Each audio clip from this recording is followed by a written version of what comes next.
Great. I would just love to set a bit of the... My clicker doesn't work, I think. I have to say it this way. Okay.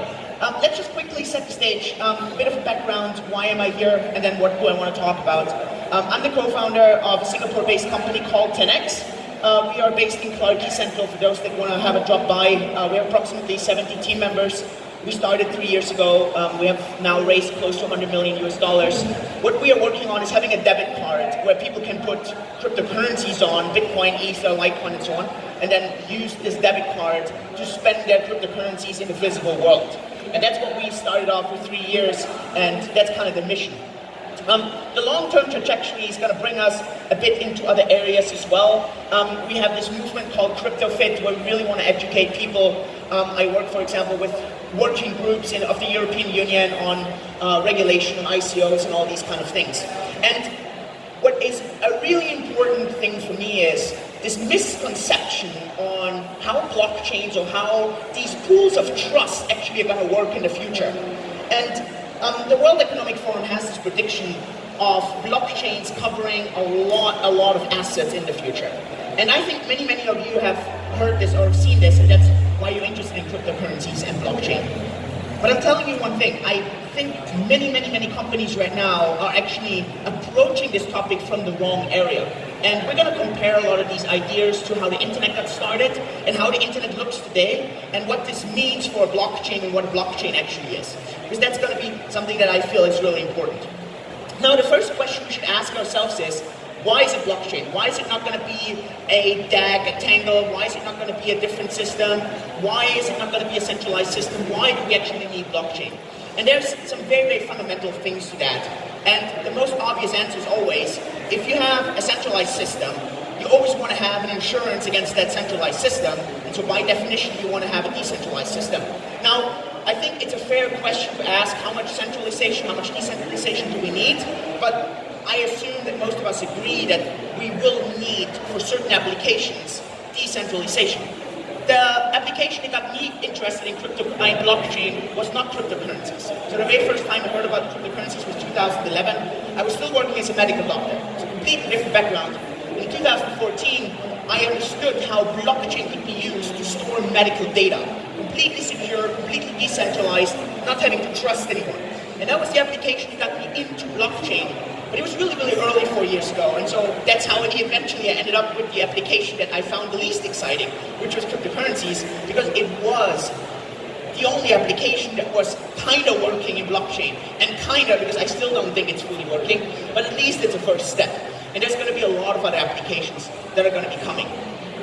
So let's kind of understand what this actually means. And if we think about it, what a blockchain actually is, it's nothing else than a pool of trust, where instead of trusting some central party, you trust the community of the consensus that got created. So think of any blockchain. Any blockchain does nothing else than create some kind of trust, where you don't have to trust the bank, you don't have to trust the government, you don't have to trust a data server, you trust every other participant, you trust the infrastructure. And that's a huge difference to what many companies out there believe. Many companies out there believe that one mother blockchain, one large system will actually span the entire world and will solve all the problems. Now let's look at a system that we are all quite familiar with, and that is the system of an internet. And you can see this here on the right side. An internet is nothing else than puddles of information. And these puddles of information are commercialized. This could be Facebook, this could be some kind of server, some service, an intranet, some pool of information.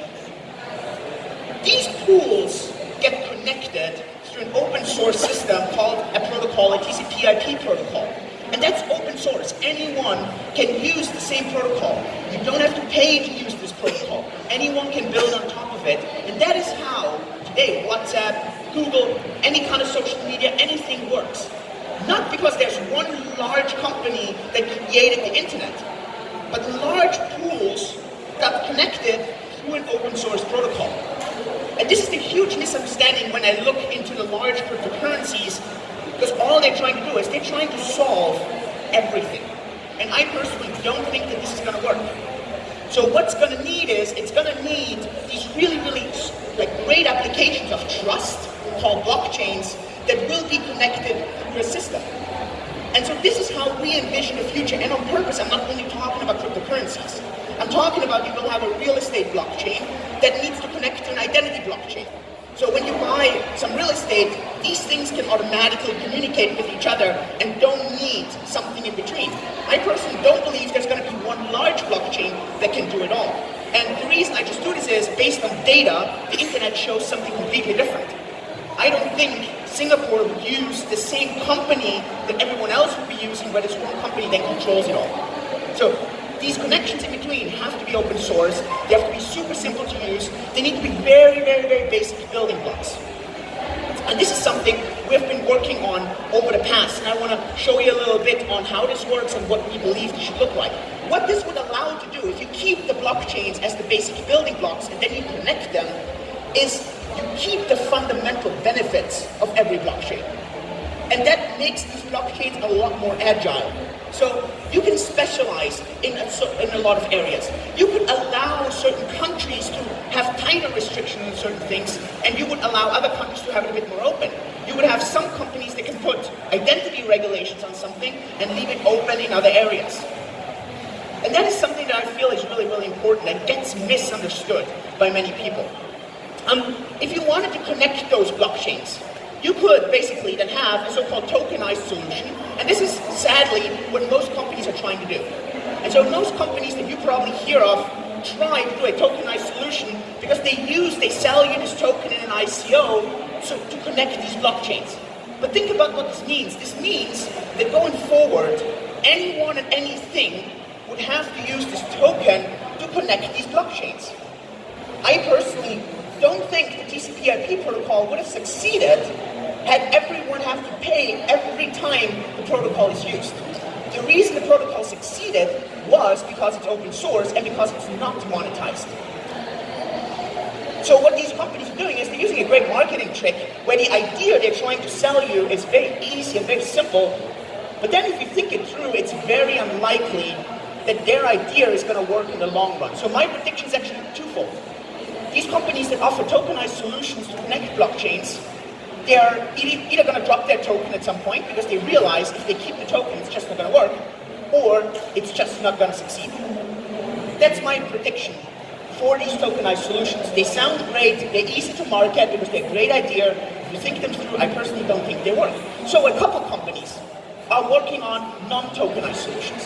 So they're looking for how can we connect these blockchains in an open source solution that anyone else could be building on. And here's the key thing, with very, very, very basic building blocks. And so without wanting to bore you with technical detail, if you want to have technical detail, we have released a couple of white papers on this. You can go to comment.network, so COMIT.network, and you can read up on the technical details. But so basically, what we have found is something called so-called hashed time-locked contracts.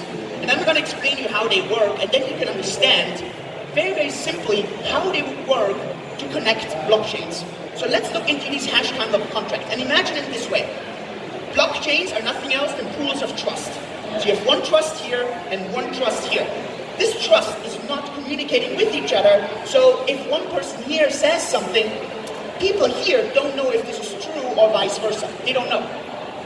So what you do is the following. You create something like a rope. So imagine it this way. I'm on one blockchain, and here's someone on the other blockchain. I'm explaining to you how an atomic swap basically works. For those of you who are engineers, atomic swaps is basically connecting hash time-locked contracts. I'm going to explain that to you in very simple terms. So I'm on a blockchain, and I have a rope, and this rope is a ring. So I'm going to put something on this rope that is a statement, some kind of trust. It could be a Bitcoin. Bitcoin is nothing else than a statement. And another person on the other side is also putting something on the rope, and Ethereum in this case. And now what we're doing is we're pulling on the rope. So my statement is moving to the other side, and the other person's statement is coming to me. This is a hash time-locked contract or an atomic swap, and you can just imagine it like a rope. If I'm pulling this way, it all moves this way. If I move the other direction, everything moves the other way. I'm receiving the other person's statement. And now I'm integrating this person's statement with my entire blockchain. So I'm communicating this information to everyone else. And as soon as everyone agrees to this, the other statement gets enforced onto the other blockchain as well. If I don't integrate this statement into mine, the other statement doesn't get integrated either. So that's intertwined cryptographically. So what this does, and this is a very interesting concept, I don't need to trust anyone that if I integrate this, that the others don't integrate that. It's connected cryptographically. I have always the choice to say, I'm sorry, I'm stepping away, I'm not interested. But then the other person is inevitable not going to integrate the other thing. I can't integrate mine and then you can't integrate yours. If I integrate mine, you have to integrate yours. If I don't integrate it, you are not going to integrate it either. And that allows some very, very interesting things, because now I can connect these rings, these atomic swaps behind each other, and I could do if then that statements. So I can do, if I change this with you, you have to change this with the next person, you have to change this with the next person. And then we have the exact same thing as how the internet routes information through a network. We can route trust through a network. And all these little dots that you can see on there are different types of blockchain, and you have to use your imagination what these blockchains could do. A large application that I see coming is so-called logistic blockchains. These are blockchains that track and trace the logistics of an asset. Friends of mine here in Singapore, DGX, I don't know, maybe you know them, they trace, for example, gold. And they trace it in that way that a lot of people have to stamp that this gold all the way moves into a safe. And once this is in there, a gold token gets created that people can buy. The company cannot create this gold token out of thin air. They can only create it if a lot of other people have testified that this thing moved in there. So this could be one of those things. And now you could, I mean, these guys right now still need to verify you. They need to do KYC. So imagine there's an identity blockchain where, I don't know, the government of Singapore does the same thing. So this gold token could now communicate with the government blockchain and just automatically verify you that you are who you are. So instead of having to send your passport and proof of address, this could be done instantly. And the great thing is, no one owns this data except for you because it's a blockchain. So you own the data. The government doesn't own the data. They can't take it away. They can't change it. You control it. Because that's the beauty of a blockchain. So at the same time, you have a gold token here, you have an identity blockchain here, and then you have a cryptocurrency here. Let's say Bitcoin, it doesn't matter. You control this currency. So with the click of a button, and this is basically what we at TenX are building long term, is being able that these systems, with a click of a button, can just interact. You control everything. You're just using a service. And so you click of a button, hey, you know what, I want to buy this gold. I'm going to use Bitcoin, and it automatically tracks and checks their identification. It's super seamless. You don't have to trust anyone. No one can cheat you, because all this stuff is decentralized. And this is just the beginning of how the economy, how a lot of these things could work. And if you play this a bit further and if you start being creative in the industries that you are in, any industry right now is built on trust. So much is built on trust. Insurance, all kinds of education, all these things are built on trust. The news, suddenly all this will interact in a completely different way. Think about how the internet revolutionized the flow of information. What it did to traditional information flow. A system like that, and obviously we're believing big on Comet, but maybe it's something else. Maybe it's something else that will disrupt how trust flows in our ecosystem. It's going to do crazy things to industries that are making tons of money right now because they are monetizing people's trust. And if this suddenly breaks away, then these companies need to think of how can I still monetize my service? Because if I can't monetize trust anymore, what else am I monetizing? And it's gonna, for customers, it's gonna be fantastic. Costs are gonna drop down.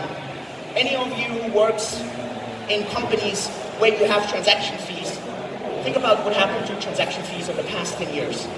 If you're in a bank, it's very obvious. They've been going down. And I'm sure in any other industry, shipping or no matter what, fees have been going down. And this is an advantage for customers. And if this has been happening over the past 10 years, think about what happened over the next 10 years, 20 years, 30 years. The economy, through properly connected blockchains, will never be the same in a very, very, very positive way. I understand sometimes a bit scary because all this stuff is new, and we could kind of envision things that are, well, quite crazy sometimes. You might be looking at this network and you might be saying, why are you guys doing this? You're not monetizing the network, so why would TenX do this? And what is the advantage of it anyways? Well, a very short-term benefit of such a network is similar how today internet service providers work. Like all of you have access to the internet somehow. Again, cost to access the internet is a race to the bottom. You notice you have never received data cheaper than you're receiving it right now. But internet service providers have been very, very good short-term money. And we think these are so-called liquidity providers on blockchains. This will be the first monetization possibility. So giving people access to this entire ecosystem of trust. But even here, I think the monetization model will go away from transaction-based fees to time-based fees. So see it this way. Probably 10 years ago, you paid for every megabyte, and you had, I don't know, 10 cents for every megabyte, $1 for every megabyte. How is it today? Today you probably have a subscription, and many, many subscriptions actually tell you can use as much internet as you want. You have a flat rate, and that's it. And you can access this entire pool of data. Put this into trust. Companies could come to you and say, you know what? For $2 a month, you can access this entire pool of trust. You're never ever going to pay for transactions anymore. You don't pay to buy or resell real estate. You have no transaction costs for gold. Whenever you need to do KYC, AML, for any type of communication, verification, anytime trust is involved today, it's going to cost you nothing because you have a flat rate for $2 a month. When a system reduces all the friction that's there, and that's what the internet did to information, blockchains will do with trust. It has insane, dramatic effect on the environment and on the ecosystem. And then let's play the game forward. And let's say, what's the money today in the internet? The money today in the internet is not access to the internet. If you look at the Forbes top 10, top 100 companies, what are these companies? These companies are not access providers. These companies understand the network. It's the Googles, the Facebooks, the social media companies that make all the tons of money. And that is my advice to you, and that's what is the long game that we at TenX are playing. We believe the future of money there is going to be in understanding how trust will be routed. Certain routing rules, certain ideas, stuff that we call price discovery. Stuff like social media in trust, in money. These are concepts that today do not exist. These are the things when I go for an evening walk here in Singapore that I think of, what could this look like? How did people 15 years ago think about social media and how to monetize social media? How did Google, when they started in the end of the 90s, how did they think about search engine optimization? These concepts didn't exist 25 years ago because the internet didn't exist the way it does. Well, you all hear these quotes. People learn in colleges today about things that they will never need to do in their life because the economy transitions so fast. This is what's happening. And these are the things that we need to think about, because these are the things that in 20 years are going to be super relevant. So don't only read these quotes that you see on the internet, but actually think about these things. Think about what they mean for you in your company, for your startup. If you are a regulator, government, what do these things do? How will they act? All these things, don't forget, are open source. All these things are decentralized. Thousands, millions, billions of people will be able to work on these things. So it's not that you can say, you know what, let's stop these things. If there's a benefit for customers, for businesses, it will be worked on. And that's what's really, really exciting. And I don't know what the future is exactly going to look like. I mean, I believe that probably someone is going to work on a neural link in our brain and we can interact with these blockchains seamlessly, and instead of having to think about how we can pay directly through the blockchain. Comet would automatically pull the assets from all different types of systems. It will interact with identity. So when I go to a doctor, I don't have to pull up some records or this patient or this doctor saves it somewhere. No, it gets stored in the blockchain, and I interact with my brain with this blockchain. And so if I'm lying there, I mean, this was a major thing that I had when I was a doctor. I was a traumatologist. I had so many patients who came in, they couldn't talk, they couldn't speak because they had a really bad injury. I knew nothing about them. I didn't know what their background is, their medical history. We had to do every single test on these patients because I had no medical history. Well, guess what? Today this is probably going to change over the next couple of decades, where you go into a hospital in the US, you might have never been to this hospital, but this hospital can interact with your data seamlessly. And you don't have to trust the hospital, you don't have to trust the data storage, because you control the data. And that is going to be a future that as I said, many times might be a bit scary. But at the end, there's so massive benefits. Just like the internet at the beginning was scary to do an online transaction, put in your credit card. And today, online transactions are super, super common. We couldn't live without the online transactions and the internet. And that's going to be, I think, a massive future. So for all those that are interested in this, please think about what this means for your business. Think about what this means for you as a consumer, how this would work in your type of blockchain. If you want to read more about it, you can get this book, Cryptocurrencies Explained Simply. It's one of the #1 books on cryptocurrencies, over 100,000 books all around the world, 50 different languages.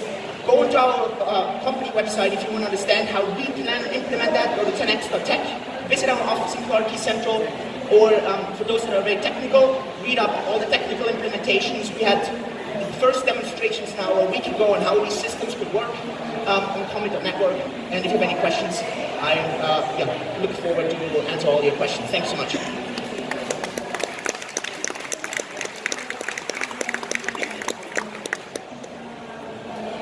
So, great questions. How would blockchains incentivize nodes to add data to the block without using tokens?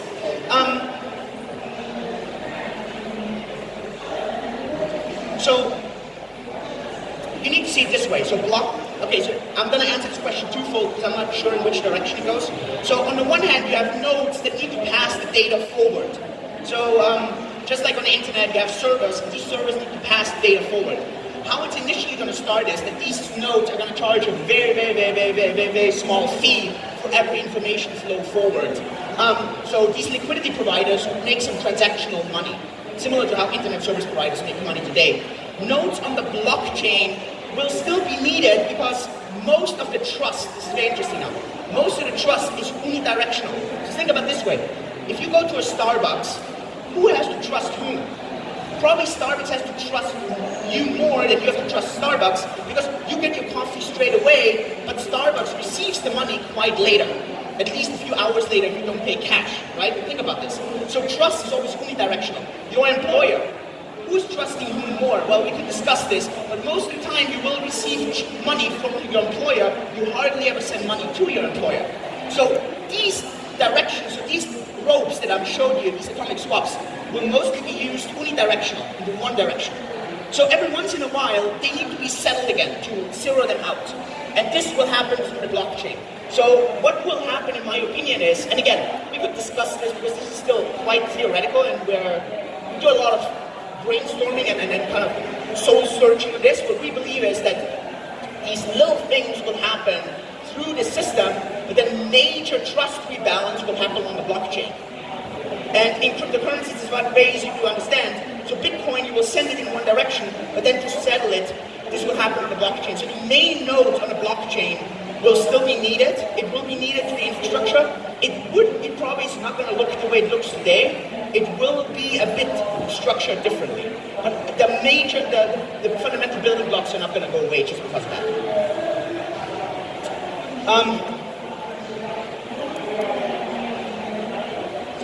I'm going to skip the ICO questions, just because I'm not here to talk about the ICO. I did so much videos and so much explanations on how we raise this money, how we spend $0 on marketing for our ICO. You can just look this up. Go on YouTube, search for 10x ICO. You will see all the information, all the explanation there. So I'm going to skip this for now. Do you not still have to trust the organization governing the blockchain? So that's a big misunderstanding because so many companies right now do such good marketing for their shitty blockchain solution. A blockchain should not be run by an organization. A blockchain should be completely decentralized, so it needs to be censorship resistant. The sad thing is, I see so many blockchains that are not decentralized. And I'm not going to point fingers, I'm not going to name any names, but if you just go and do your due diligence, if by definition, not every participant on the blockchain is equal, this thing is not decentralized. So if there's someone more important than someone else, it's not decentralized. So by definition, a blockchain should be decentralized. And I think at the moment, there's only a handful of really, really solid blockchains. And 99.9999% of blockchains. I'm not talking about tokens that are probably all going to become security tokens at some point. I'm really talking about blockchain solutions. Probably only a handful is legit, and the majority are just marketing scams. that sell people a great idea that is not executable, because you will always have these problems. And you just go in the news and you will hear enough blockchain problems with the governing models. Due to the anonymous nature of blockchain, how can illegal practices be addressed? I mean, that's a really fantastic question, right? Again, this could be permission. So you could have certain hops, certain moves of trust only possible if certain other requirements are being met. And you could just think of the internet, right? The internet does the same thing. On the internet, you have certain things that are completely, like almost permissionless. You don't even need to identify yourself. For some services, you don't even need an email, you don't need a phone number, and you can do a lot of things. Like you could register on Twitter with like a fake email address, no one knows who you are. You just have a pseudonym. And you can do a lot of damage with that if you think about it, right? So just saying, hey, this does not involve money, that's bullshit. I mean, I see so many people getting harassed on Twitter, where some Twitter people really like create a lot of damage, cyberbullying and so on. So don't tell me that this stuff is not dangerous. But then you have areas on the internet when it comes to certain areas where you need to verify yourself, where you need to do proper KYC. And this is just because these things are permissioned in this case. So the same could be happening on the blockchain space. To have access to a certain system, this system could say, listen, in order to use our system, you need to do certain additional rules. Now, the system is still decentralized because these rules are agreed upon by every single person. It's just when the system got started, these rules got integrated. Then every participant has to think of these rules. So you could have certain types of blockchains where you need to have a certain ID number or a certain kind of registry. And then hopefully going forward, we have some really good reputation blockchains or identity blockchains that could solve this in the blockchain space. It will be a step-by-step approach. How will people be convinced to use cryptocurrency with regards to recent backlash? Scam, shading as hacks. So this is a different story. We could have a long discussion on whether at the moment we have cryptocurrencies or crypto assets. I believe that at the moment, Bitcoin and so on is more of a crypto asset. It's not a currency.